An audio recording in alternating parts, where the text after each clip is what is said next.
What is going on, guys? It's ThePowerBauer 2 here. You know how so many games are just getting easier and easier with every company just trying to cater more to casual players? Well, Capcom looked at that, laughed, and gave us Mega Man 11. Mega Man, also known as the Blue Bomber, or Rockman, or the series that got so oversaturated that they haven't made a new main series game in almost a decade. Mega Man was an instant classic during the early 90s, rivaling games even as popular as Mario and Sonic. 2D platformers reigned supreme during this era, and Capcom jumped on that train in 1987 with the release of Mega Man for the Nintendo Entertainment System. It took that 2D platformer style but put its own spin on it to make it unique by giving him a gun. People raved over this title, which warranted a sequel titled Mega Man 2 released just 1 year later. And then 6 more in the next 7 years. If you want a perfect example of oversaturated in the video game market, just look at Mega Man in the late 90s to 2000s. Mega Man 1 through 10, Mega Man X 1 through 8, Mega Man Legacy Collection, Mega Man Legacy Collection 2, Mega Man Legacy Collection Plus Mega Man Legacy Collection 2, Mega Man X Collection, Mega Man X Legacy Collection, Mega Man X Legacy Collection 2, Mega Man 0 1 through 4, Mega Man 0 Collection. How many legacy collections does Mega Man need? Capcom tried to capitalize on the great force known as nostalgia by re-releasing the same game like 10 times. This almost completely ran Mega Man out of the market as nobody wanted the same game and they wanted something new. The last main Mega Man game came out in 2010 for PlayStation 3, Xbox 360, and WiiWare, which shows how much they really expected from it. People believe the Mega Man franchise to be dead after no games were released for 7 years after Mega Man 10. But in 2017, Capcom announced a brand new Mega Man title to celebrate the 30-year anniversary of the franchise, titled Mega Man 11. You know, after like 6 games, I feel like they should have started subtitling the games to make them feel more unique. Actually, they did do that in Japan starting with Mega Man 2, but not overseas for some reason. Well, now that we've looked at some history of Mega Man and why this game was so hyped up, let's see if it lived up to expectations and the rest of the franchise. So the game starts off with a young Dr. Wily and Light, who looks like the only person to grow a worse goatee than me, arguing about their different research about robots. The leader of their department, who has a mustache that weighs about 5 pounds, says that the committee decided to go with Light's research over Wily's. Wily then smashes his iPhone 27 and walks out of the room in anger. We then cut to Dr. Wily waking up from his sleep as the scene was just him remembering it in a dream. He decides to return to his research to prove to Light that he was right all along. So yeah, this is basically just like every other Mega Man game. We get to the main menu and I gotta say, it's very simple, but it works. There's no unnecessary animation or anything going on in the background. It just gives an aesthetically pleasing appearance with the 2 gears in the background. The menu is what it needs to be and makes sense, unlike some other games. We have 4 difficulty settings in newcomer, casual, normal, and superhero. I like to think on decent at video games, so let's go with normal.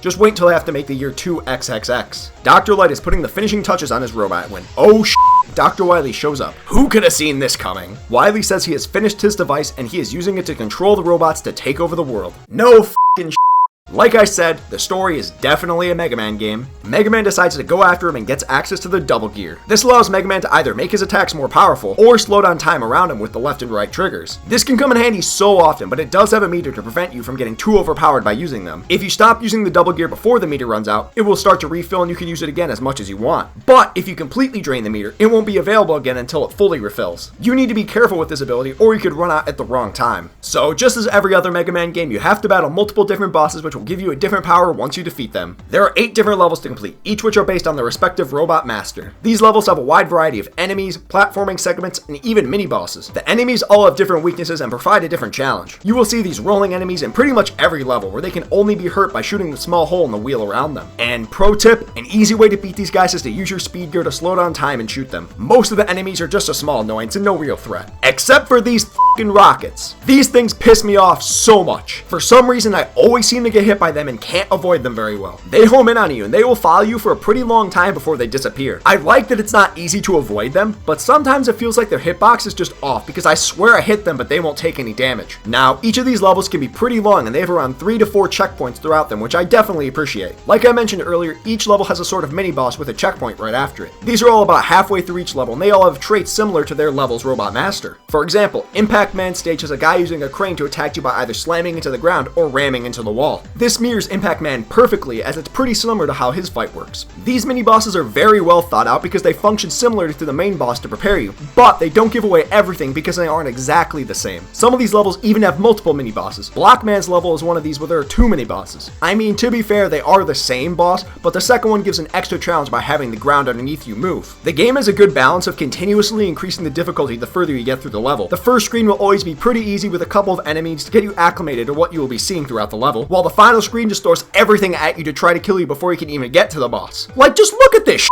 I probably should mention the controls at this point because that's probably important to playing the game. You can move with either the control stick or the D-pad, and it's pretty much just a preference as to which you like more. I personally like using the control sticks, but I can't deny that the D-pad might be better for a 2D platformer style like this game. I've played solely with a Nintendo Switch Pro controller, which uses the B button to jump and the Y button to shoot, which I will say works pretty well. However, the X button is used to produce this weird canine looking dog in order to spring you up for a higher jump. This spring jump is definitely a good addition to the game, and maybe it's just me, but I sometimes accidentally hit the X button when trying to hit the Y button, which can completely mess me up. I can say this might just be a me problem, but I feel that if they use the A button to jump, B button to shoot, and then X for the spring dog, it would work way better, at least for me. The Y button is also used for each unique ability that you unlock from each stage. And speaking of these abilities, I gotta say, these are some of my personal favorites in the entire series. Some are similar to previous games, but they all have unique qualities, which I really love. And as is Mega Man tradition, each of these has a specific weakness to another ability that you need to figure out as you play. You can go fight the Robot Master with no abilities if you're confident, or you could just Google their weaknesses,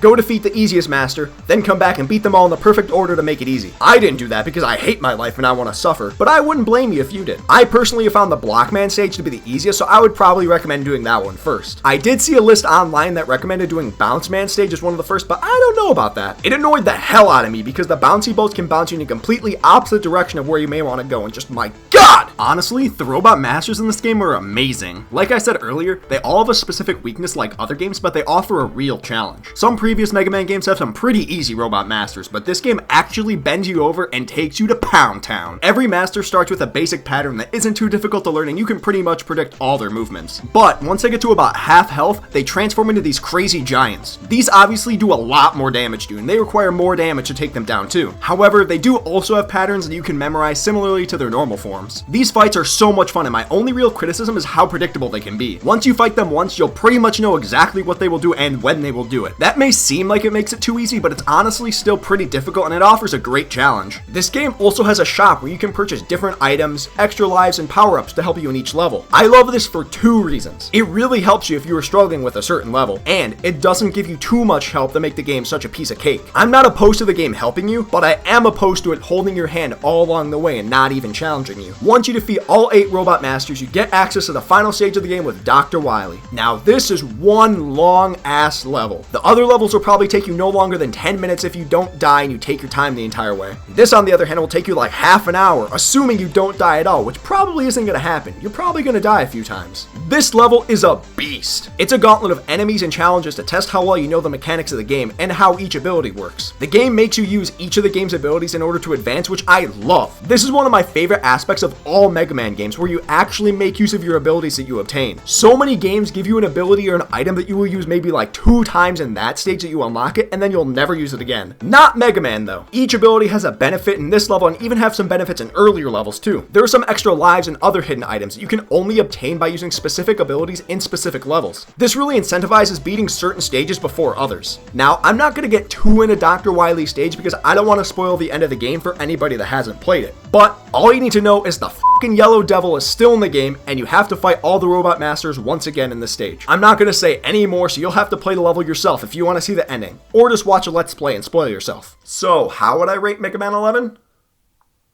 It's definitely a Mega Man game.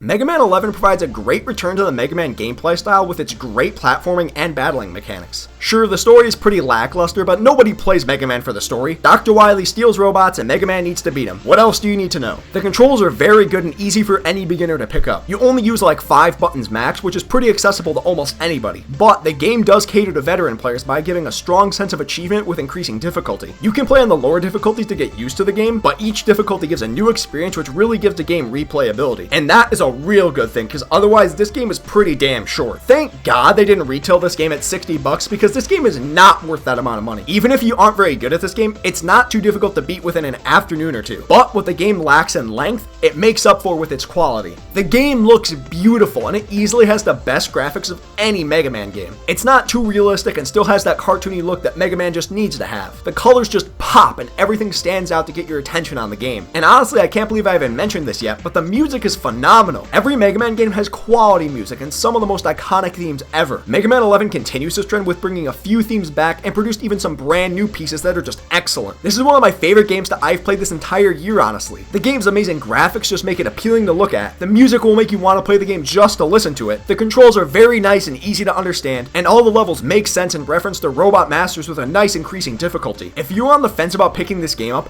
I highly recommend it, especially because it's only $30 and it won't bust your wallet like some other games. But I will still warn you, this is a damn difficult game.